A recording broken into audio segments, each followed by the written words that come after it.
Hello friends, it's Jeff here and welcome to my corner and welcome to Quick Tip Tuesday number 23. Today we're going to talk about tweezers. Now, a while back ago, we talked about, in one of the quick tips, we talked about the essential tools to have on your workbench to build a model from start to finish.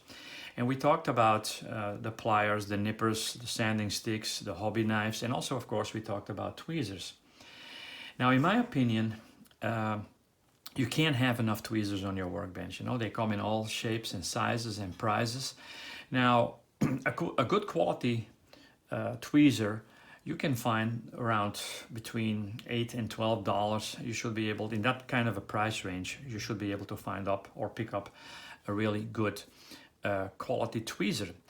Now, it's not only about quality, it's also about ergonomics and, of course, the feel. You know, a tweezer needs to feel good. You need to feel, it has to be the right pressure. When it's too soft, it doesn't really work. When there is like a too much resistance, it doesn't really work. So you have to look for a tweezer that feels right. And I'll give you an example. I particularly like the ones that are curved in an angle because these are easy to manipulate, and even if you have to glue something or pick something up in an angle, you can turn this and there is always a different kind of an approach to pick something up or to add something to your model.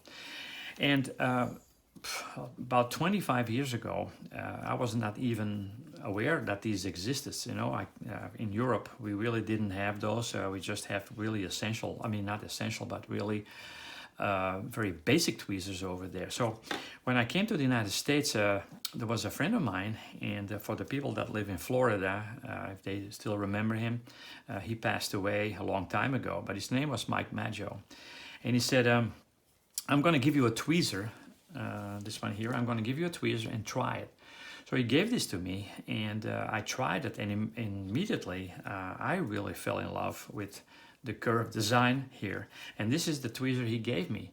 So I use this thing over and over and over again, and it still looks like new. Of course, I took good care of it. But this is the tweezer he gave me, and I never looked back.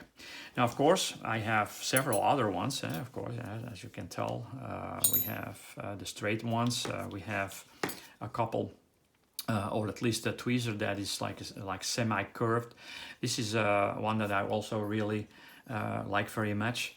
Of course, we carry these in our line of tools. The reason I chose this particular selection of tweezers is just derived just from years of experience. Now, of course, the first thing you have to look for is that the pinchers line up. You know, they need to be sharp and crisp, and of course, they make sure that they don't that they perfectly lined up, because that is very important when you pick up a smaller piece, that the pinchers at least line up. And then for the rest, it's just personal care. Don't open like a paint can with this, because I cut myself several times in doing that, and that doesn't take very much to destroy something. You can use the back of it to open something up, but you know what? Tweezers should be cherished and not being used for other than picking something up or something delicate, picking something delicate up. And of course, like I mentioned before, they come in all sizes and shapes. Like for instance, we have these slider lock tweezers. If you have to hold something in place, you just have to slide the lock here and it will stay in place. It's also good, like for instance, we have the cross grip tweezers. I don't particularly like these. Usually they're very cheap, but I don't particularly like these because to pick something up and or to attach something, you have to, in a way, put a lot of pressure on these, and it really doesn't go very well in releasing something or picking something up. But on the other hand, again, if you want to paint something or airbrush something, it's perfect. You can also, after you airbrush something, you can also put it on without the piece touching the table. All in all, you should have a couple different sizes and shapes of tweezers close by on your workbench, because they all have a purpose.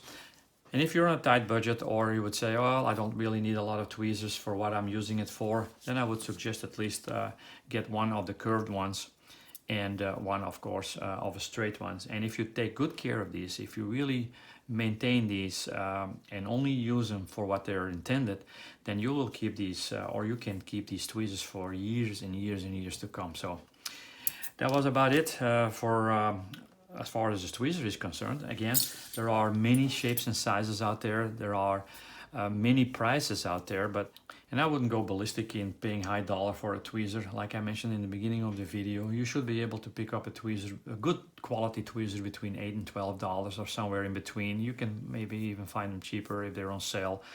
So that's about it. Other than that, please don't forget to subscribe. Please like and share us on Facebook. And of course, most importantly, please visit our website at www.jeffecornerstore.com for all your future purchases. And of course, if you want one of these tweezers, we have them available in our tool line.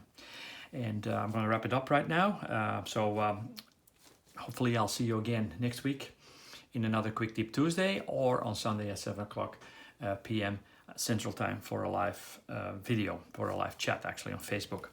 But for now, I'm just going to leave it at this, and I hope you guys have a wonderful rest of the day, and I'll see you guys soon. Jeff E here, signing off.